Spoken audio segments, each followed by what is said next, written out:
Yo, what up YouTube? My name is Mike and I go by DJ Axcess, and today we're starting a new YouTube series where I examine controversial DJ topics and I'll share my opinions and advice on those issues.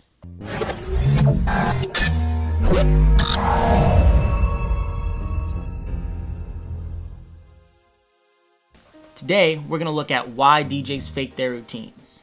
Let's get into it. Now, DJs have been accused of, admitted to, and been caught pre-recording their sets ever since the art form began. But now, with the prevalence of video cameras and social media, seems like all of our favorite artists, DJs, and producers have been caught pre-recording their sets. This has brought the debate to the front and center of the DJ community. And I recently had my own experience where I was asked to fake one of my DJ routines. So here's my 2 cents. I was recently invited to work with the Columbus Blue Jackets on their opening night player intros. I was asked to mix the music for their pregame video intro and perform a routine while being elevated on a lift. I prepared a routine to Purple Lamborghini by Rick Ross and Skrillex, and you can check that video out in the description below. On rehearsal day, however, I noticed major issues with the lift.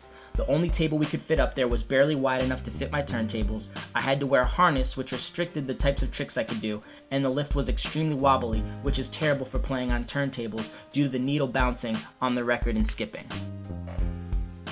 After I voiced my concerns, a veteran DJ for CBJ, Maddie Sexton, suggested that I fake the DJ routine. And this is the part of the story where I have to be a little bit critical of myself and how I handled the situation, which is kind of the reason I'm making this video, because I want to educate other DJs who are faced with this decision so that they can be prepared ahead of time on how to react, which would have been very helpful for me in this situation.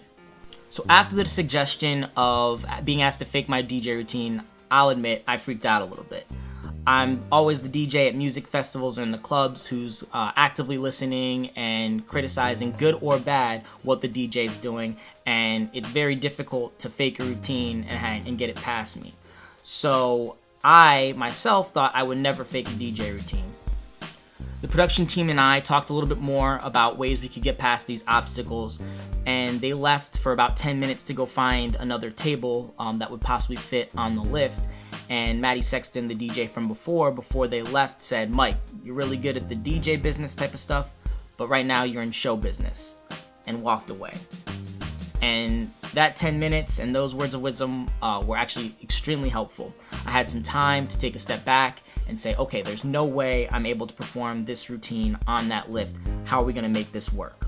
What I decided was I would suggest that we have a pre-recorded mix on the left turntable, and that way I could scratch on the right side of the turntable, still making it so I'm performing, but making it so there's less chance of a mistake happening at the show. I proposed that to CBJ, and they thought that was a great idea. Now, I know there's going to be some DJs out there who were surprised by that decision. However, I want to take you through my thought process, especially now that I've had about a month to kind of think about why I made that decision and why I think it was the correct decision. So I want to start with the repercussion analysis, which is basically what happens if I mess up. And there's a ton of different DJ environments. If you're in a club environment and you mess up, if you're in a small market, that probably doesn't matter too much. If you're in a medium-sized market like Columbus, Ohio, it matters a little bit more. And in a large market, Miami, New York, Vegas, there's a ton of DJs that are gunning for your job. So if you make mistakes, club owners know they can go other places. So again, different levels of what happens if you mess up, and you want to think about that. In a mobile environment, is it something where you're playing background music at a picnic, where if you mess up, no one is going to notice? Or is it something where you're at a wedding, and if you mess up, this is going on in their pictures or in their video, say it's like introductions or something like that. And then what I would call a performance environment. So these are the big ones where all the focus is on you. We all remember Mariah Carey's New Year's Eve fiasco. Way before that, Ashley Simpson lip syncing on SNL and being caught, and more recently Justin Bieber forgetting the lyrics to Despacito at one of his shows. So again, all eyes are on you. You make a mistake, people are noticing, and that may affect you negatively depending on your reputation. That being said, let me know what your favorite celebrity fail is in the comment section below. So now we've talked about the different types of environments and what they mean if you make a mistake. We're going to talk about the different types of mistakes. Personal mistake, any mistake that you're trying some kind of trick and you know how you want it to sound doesn't quite go right, but everyone in the crowd wouldn't notice because everything stayed on beat, or it just kind of worked out, I would call that a personal mistake. Only you know that you made a mistake. The next error, maybe your beat matching goes off a little bit, or you have someone's talking to you, you mess up your mix. I would call those DJ errors. If there's a DJ in the crowd, they're gonna notice that mistake, probably hate on you a little bit, you know how we are.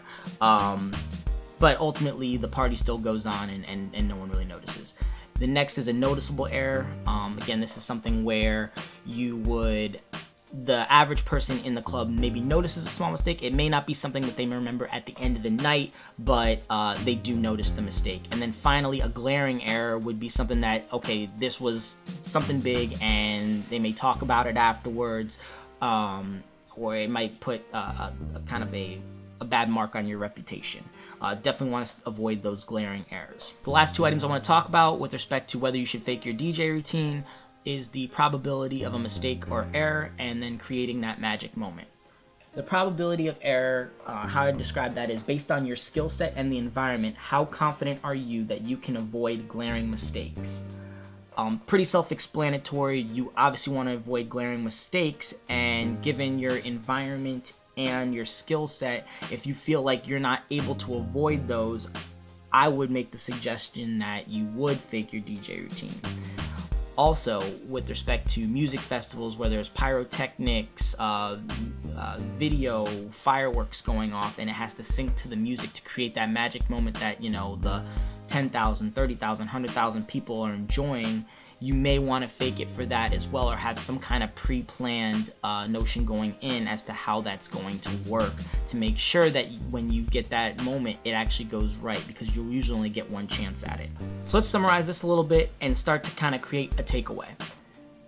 As far as my repercussion analysis, this was definitely a performance style event where there was a lot of eyes on me, and the repercussions for a glaring mistake would have been high, both with my reputation and my opportunity to work with professional sports teams in the future. So already I'm thinking that this might be an okay time to fake my DJ routine or do something to kind of compromise.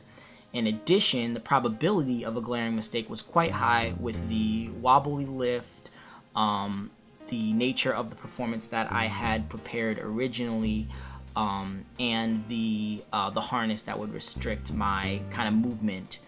So let's talk about a final word.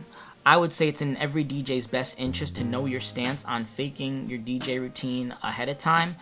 There's a large spectrum. Some people would consider playing a bootleg remix or a segue where two songs are switching but you're not doing anything. Consider that faking your DJ routine. So if you're comfortable with that, great. If you're comfortable with pushing play on a pre-recorded set because of the items that we talked about, that's great too. If you like this discussion and want to see how DJs that I look up to have handled this issue in the past, Laidback Luke and Afrojack did a discussion video not too long about this topic, and I'll put that link in the description below as well. Alright YouTube, I'm going to throw it back over to you. I want you to share your stories and opinions in the comment section below. Let me know what you thought about my decision, because at the end of the day, this is just my 2 cents. My name's Mike. I go by DJ Axcess.